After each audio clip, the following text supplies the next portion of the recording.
Welcome है आप सभी का। आज हम लोग फिर अपने सुपर साइंस की सीरीज़ को आगे बढ़ाएंगे और ये हम लोग का आज चौथे नंबर का वीडियो है। इससे पहले मैंने 3 वीडियो आपको दे दिया है और काफ़ी अच्छे आपके साइंस के क्वेश्चंस कवर कराए जा रहे हैं जो आपके पेपर में काफ़ी इंपॉर्टेंट बन सकते हैं। आप बस इतना जज किया कीजिए इन चीज़ों से। देखिए, ये क्वेश्चन पेपर में आए या ना आए वो तो अलग बात है, ठीक है। आप इतना जज किया कीजिए कि आपकी जो तैयारी है साइंस पे आपका क्या कमांड है, कितने क्वेश्चंस आपको समझ में आते हैं, कौन कौन से क्वेश्चन आपको आ रहे हैं, कितना आपका सही हो रहा है, ये बताएगा कि आपकी तैयारी कैसी है, ठीक है। तो चलिए आज के क्वेश्चन को शुरू करते हैं। क्वेश्चन को शुरू करने से पहले आपसे रिक्वेस्ट है कि आप जितने भी आपके साथी रेलवे की तैयारी कर रहे हैं उन तक ये वीडियो ज़रूर पहुँचाइए ताकि ये जो मेहनत की जा रही है उन तक पहुँच सके, ठीक है। आइए पहला क्वेश्चन लेते हैं। देखिए, आज का पहला क्वेश्चन है, न्यून तापमान पैदा करने के लिए निम्नलिखित में से किस सिद्धांत का प्रयोग किया जाता है? ए अतिचालकता, बी जूल केल्विन प्रभाव, सी ताप वैद्युत प्रभाव, डी रुद्धोष्म विचुंबकन। इस पहले नंबर का क्वेश्चन का आंसर करिएगा और आपको पता है 10 सेकंड में आपको देता हूँ, ठीक है। चलिए लगाइए, इस पहले नंबर क्वेश्चन का आंसर करिएगा।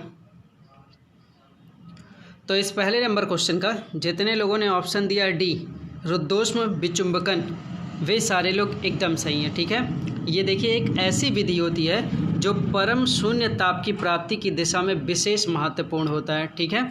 इस विधि के तहत कुछ विशिष्ट पदार्थों से चुंबकीय क्षेत्र हटा लेने पर उसका तापमान कम किया जा सकता है। चलिए दूसरा नंबर क्वेश्चन लेंगे। दूसरा नंबर क्वेश्चन आपके सामने है, बादल किस कारण से वायुमंडल में तैरते हैं? ए निम्न दाब, बी निम्न घनत्व, सी निम्न श्यानता, डी निम्न तापमान। करिएगा इस दूसरे नंबर क्वेश्चन का आंसर सारे लोग। इस दूसरे नंबर क्वेश्चन का आंसर करिएगा। तो इस दूसरे नंबर क्वेश्चन का जितने लोगों ने ऑप्शन दिया है बी, ठीक है, निम्न घनत्व, वे सारे लोग एकदम सही हैं।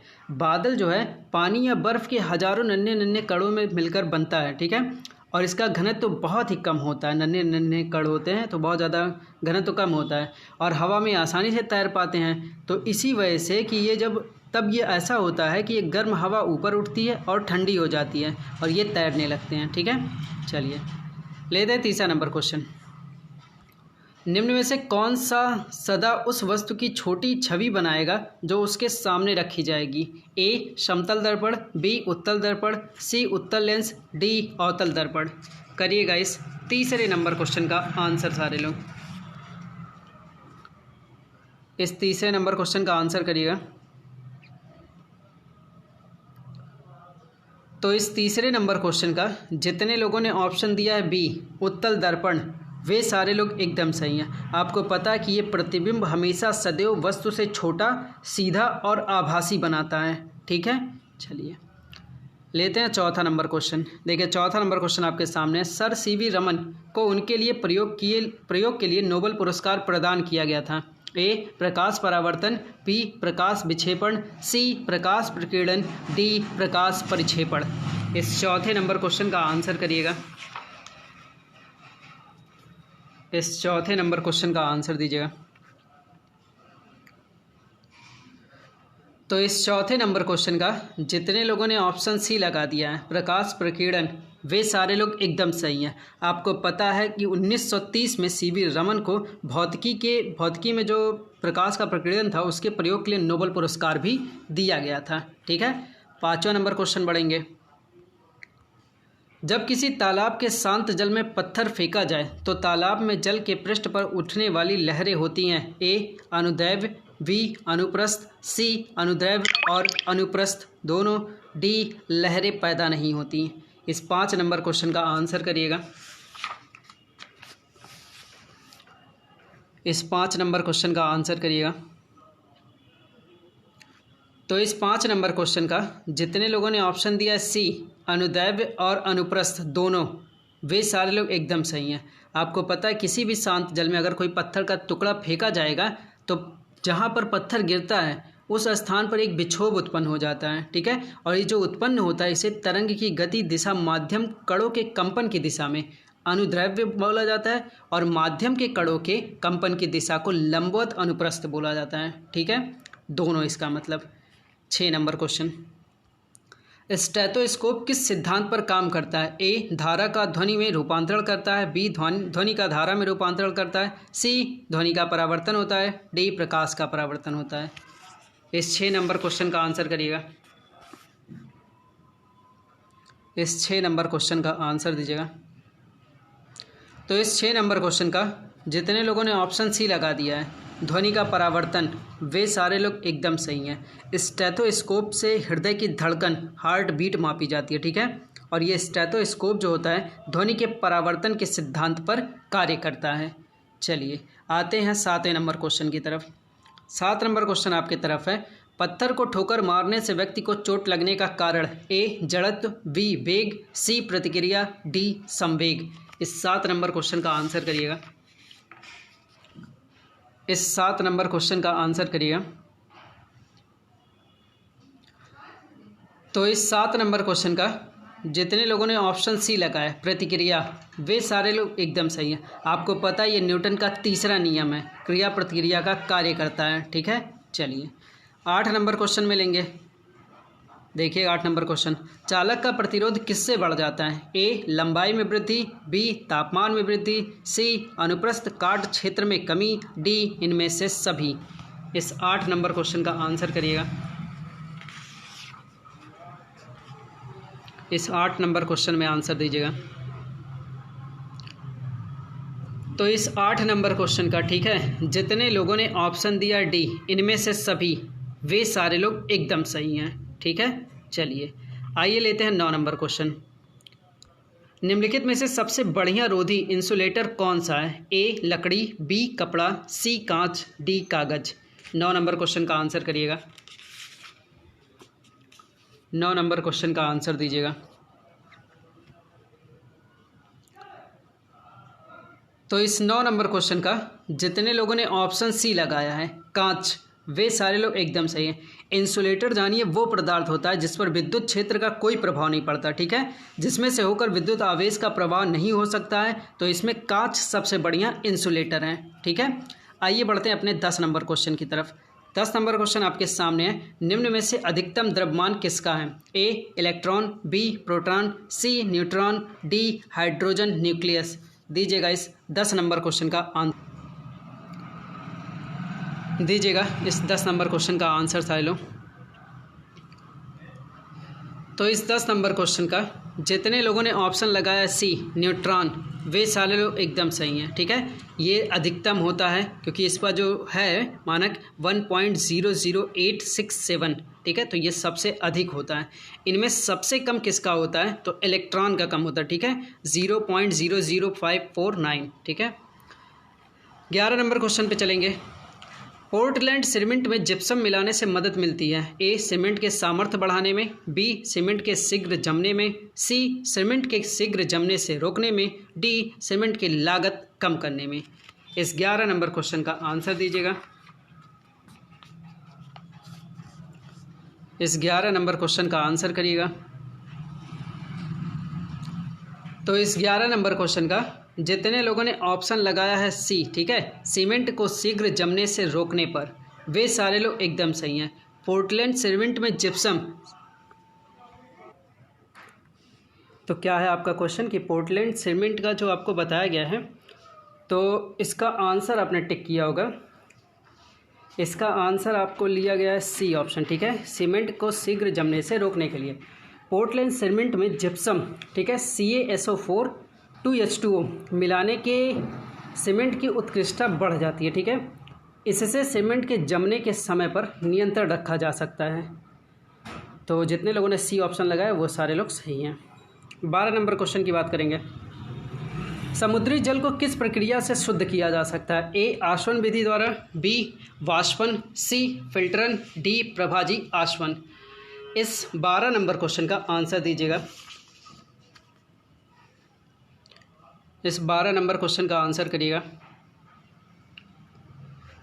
तो इस 12 नंबर क्वेश्चन का, ठीक है, जितने लोगों ने ए ऑप्शन लगा दिया है आसवन, वे सारे लोग एकदम सही हैं, ठीक है। आइए लेंगे 13 नंबर क्वेश्चन। 10 मोल जल का द्रव्यमान है? A option 18G, B 180 G, C 90 G, D 45 G. इस 13 नंबर क्वेश्चन का आंसर करिएगा। अब जिसको 1 मोल का पता होगा वो 10 मोल का निकाल लेगा, सिंपल सा। तो दीजिएगा आंसर इस 13 नंबर क्वेश्चन का। तो इस 13 नंबर क्वेश्चन का, ठीक है, जितने लोगों ने ऑप्शन लगाया है बी वे सारे लोग एकदम सही हैं, क्योंकि 1 मोल में याद रखिए 18 ग्राम, ठीक है। 1 मोल में 18 ग्राम, तो 10 का अगर रहेगा तो आप क्या करेंगे, 180 कर देंगे, इसीलिए ऑप्शन बी सही है। नेक्स्ट 14 नंबर क्वेश्चन, शुष्क बर्फ किसका ठोस रूप है? A ammonia, B carbon dioxide, C nitrogen, D oxygen. इस 14 नंबर क्वेश्चन का आंसर करिएगा। इस 14 नंबर क्वेश्चन का आंसर दीजिएगा सारे लोग। तो इस 14 नंबर क्वेश्चन का जितने लोगों ने ऑप्शन लगाया है बी कार्बन डाइऑक्साइड, वे सारे लोग एकदम सही हैं। आपको पता है शुष्क बर्फ के रूप में यही ठोस है और यह गैस अग्निशमन में प्रयुक्त होती है, ठीक है। चलिए 15 नंबर क्वेश्चन की बात करेंगे। देखिए, अत्यधिक प्रदूषणकारी उद्योग किस कोटि में आते हैं? ए नारंगी, बी लाल, सी पीला, डी काला। दीजिएगा इस 15 नंबर क्वेश्चन का आंसर। प्रदूषणकारी उद्योग में आते हैं कौन से? तो इस 15 नंबर क्वेश्चन का, ठीक है, जितने लोगों ने ऑप्शन लगाया है बी लाल, वे सारे लोग एकदम सही हैं। ये पर्यावरण एवं वन मंत्रालय द्वारा ये जारी किया गया है, ठीक है। चलिए 16 नंबर क्वेश्चन की बात करेंगे। पेट्रोलियम एक मिश्रण है, ए कार्बोहाइड्रेटों का, बी कार्बोनेटों का, सी हाइड्रोकार्बनों का, डी कार्बाइडों का। करिएगा इस 16 नंबर क्वेश्चन का आंसर। इस 16 नंबर क्वेश्चन का आंसर दीजिएगा। तो इस 16 नंबर क्वेश्चन का जितने लोगों ने ऑप्शन लगाया सी हाइड्रोकार्बनों का, वे सारे लोग एकदम सही हैं, ठीक है। इसी में देखिए हाइड्रोकार्बन, गैसोलीन, पेट्रोल, डीजल सब कुछ आता है, ठीक है। ये किन्हीं चीज़ों का मिश्रण होता है, उसका नाम मैं आपको बोल रहा हूँ, अगर समझ में आएगा तो ठीक है, नहीं तो कोई बात नहीं। एलिफैटिक हाइड्रोकार्बन, एल्केन, साइक्लोरोपैराफिन्स और एरोमेटिक हाइड्रोकार्बन होते हैं ये सारी चीज़ें, ठीक है। चलिए 17 नंबर क्वेश्चन की बात करेंगे। बारूद का आविष्कार किया था? ए रोजर बेकन ने, बी कोल्ट ने, सी सीवी रमन ने, डी डॉक्टर गैटिंग ने। दीजिएगा इस 17 नंबर क्वेश्चन का आंसर। बहुत ही सिंपल सा आंसर है, इस पर मैंने एक बार चर्चा भी किया हुआ है। अगर आपने महामैराथन सीरीज देखी होगी तो उसमें ऐसा दिया जा रहा है। तो इस 17 नंबर क्वेश्चन का जितने लोगों ने ए ऑप्शन लगाया रोजर बेकन, वे सारे लोग एकदम सही हैं, ठीक है। हालांकि ये कोई क्लियर नहीं है, लेकिन एक नाम तो चर्चा में आता है, इसलिए ये ज़्यादा सही रहता है। 18 नंबर क्वेश्चन की बात करेंगे। स्कर्वी रोग किस विटामिन के कमी के कारण होता है? ए ऑप्शन, बी के, सी ऑप्शन, डी B12। दीजिएगा इस 18 नंबर क्वेश्चन का आंसर।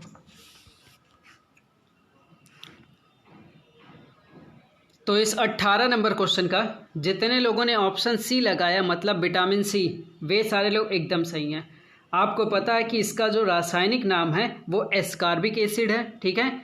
और भी याद रखना आपको, जल में विलय होता है विटामिन सी। सिट्रस फलों में ये अधिकतर मिलता है, जैसे नींबू, संतरा, मौसमी, आंवला, टमाटर, पत्तेदार सब्जियों द्वारा भी विटामिन सी मिलता है। एक पॉइंट आप याद रखिए, ये विटामिन मानव में कोलेजन प्रोटीन का निर्माण करती है। कौन से प्रोटीन का? कोलेजन प्रोटीन का, ठीक है। आइए 19 नंबर क्वेश्चन पे बात करेंगे। अकल दाढ़, ए पहली दाढ़ होती है, बी दूसरी दाढ़ होती है, सी तीसरी दाढ़ होती है, डी चौथी दाढ़ होती है। करिएगा इस 19 नंबर क्वेश्चन का आंसर। इस 19 नंबर क्वेश्चन का आंसर करिएगा। तो इस 19 नंबर क्वेश्चन का जितने लोगों ने सी ऑप्शन लगाया, तीसरी दाढ़ होती है, वे सारे लोग एकदम सही हैं। अकल दाढ़ या तीसरी दाढ़ उन दांतों के नाम हैं जो आखिर में निकलते हैं, ठीक है। अच्छा, अधिकतर लोगों को 4 अकलदार होती हैं, ठीक है, तो ये आप जरूर ध्यान रखिएगा। नेक्स्ट 20 नंबर क्वेश्चन की बात करेंगे। देखिए 20 नंबर क्वेश्चन, निम्न में से वर्णक प्रोटीन क्रोमोप्रोटीन कौन सा है? ए म्योसिन, बी हीमोग्लोबिन, सी पेप्टोन, डी विटेलिन। दीजिएगा इस 20 नंबर क्वेश्चन का आंसर।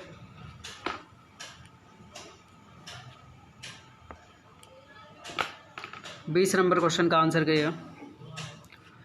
तो इस 20 नंबर क्वेश्चन का जितने लोगों ने ऑप्शन लगाया बी हीमोग्लोबिन, वे सारे लोग एकदम सही हैं, ठीक है। या कृत्रिम समूहों का होता है को फैक्टर, ठीक है, एक कारक जिसके साथ अन्य कारकों को कार्य करने के लिए संयुक्त होना पड़ता है। तो इसको आप याद रखिए, इस क्वेश्चन का answer chromoprotein haemoglobin. 21 number question की बात करेंगे। ईसीजी किसकी गतिविधि को दर्शाता है? ए मस्तिष्क, बी हृदय, सी फुफ्फुस, डी विक्र। करिएगा इस 21 नंबर क्वेश्चन का आंसर। इस 21 नंबर क्वेश्चन का आंसर दीजिएगा। तो इस 21 नंबर क्वेश्चन का जितने लोगों ने ऑप्शन बी लगाया हृदय, वे सारे लोग एकदम सही हैं, ठीक है। ईसीजी का मतलब होता है इलेक्ट्रोकार्डियोग्राम, ठीक है, एक प्रकार का चिकित्सीय परीक्षण है जो हृदय की गतिविधि को दर्शाता है, ठीक है। चलिए 22 नंबर क्वेश्चन के बारे में बात करेंगे। इंसुलिन का आविष्कारक कौन था या किसने किया? ए एफ बेंटिंग ने, बी एडवर्ड जेनर ने, सी रोनाल्ड रॉस ने, डी एस ए वैक्समैन। दीजिएगा इस 22 नंबर क्वेश्चन का आंसर। इस 22 नंबर क्वेश्चन का आंसर करिएगा। तो इस 22 नंबर क्वेश्चन का जितने लोगों ने ऑप्शन ए लगाया एफ बेंटिंग, वे सारे लोग एकदम सही हैं। इंसुलिन में जिंक पाया जाता है, जिंक मतलब Zn पाया जाता है, ठीक है। और इसको यह अग्नाशय के बीटा सेल से स्रावित होता है, ठीक है। इसका काम रुधिर में ग्लूकोज की मात्रा को सामान्य बनाए रखना होता है, ठीक है। और इंसुलिन का आविष्कार आपको पता ही चल गया, ग्लूकोज की मात्रा को सामान्य बनाए रखना। 23 नंबर क्वेश्चन की बात करेंगे। ऐसे अकशेरुकी को क्या कहते हैं जो उभयलिंगी नहीं होता? ए फीता कृमि, बी हाइड्रा, सी केचुआ, डी कॉकरोच। इस 23 नंबर क्वेश्चन का आंसर करिएगा। इस 23 नंबर क्वेश्चन का आंसर दीजिएगा।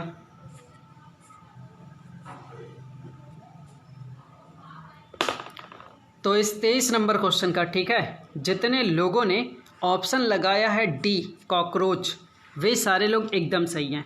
आर्थ्रोपोडा संघ के अकशेरुकी उभयलिंगी नहीं होते हैं, ठीक है। आर्थ्रोपोडा संघ के ये प्रायः एक लिंगी होते हैं तथा इनमें निषेचन शरीर के अंदर होता है।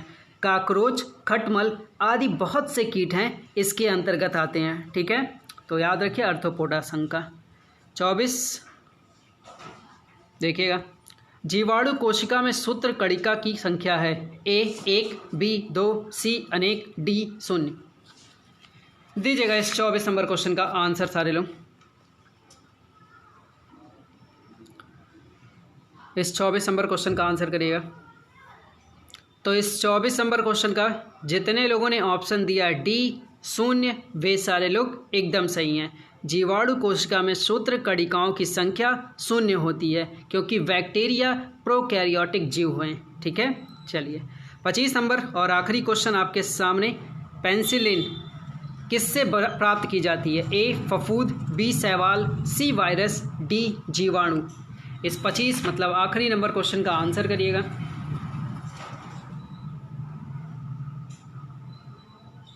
इस आखिरी नंबर क्वेश्चन का आंसर करिएगा। तो इस 25 नंबर क्वेश्चन का जितने लोगों ने ऑप्शन दिया ए फफूंद, वे सारे लोग एकदम सही हैं। चलिए आज की हमारी सुपर साइंस की क्लास यहीं पे एंड होती है। मिलेंगे कल एक और क्वेश्चन, अच्छे अच्छे क्वेश्चनों के साथ जो कि आपके एग्ज़ाम के लिए हेल्पफुल हो। मेरा आपसे फिर निवेदन है कि आप जितने रेलवे के साथी आपके साथ तैयारी कर रहे हैं या कहीं भी हों, उन तक ज़रूर आप वीडियो शेयर करिए ताकि ये जो 25 क्वेश्चन साइंस के आपका पता चल सके आपकी तैयारी कैसी है, ठीक है। कम समय में ज़्यादा क्वेश्चन, सटीक आंसर, ठीक है। चलिए थैंक यू।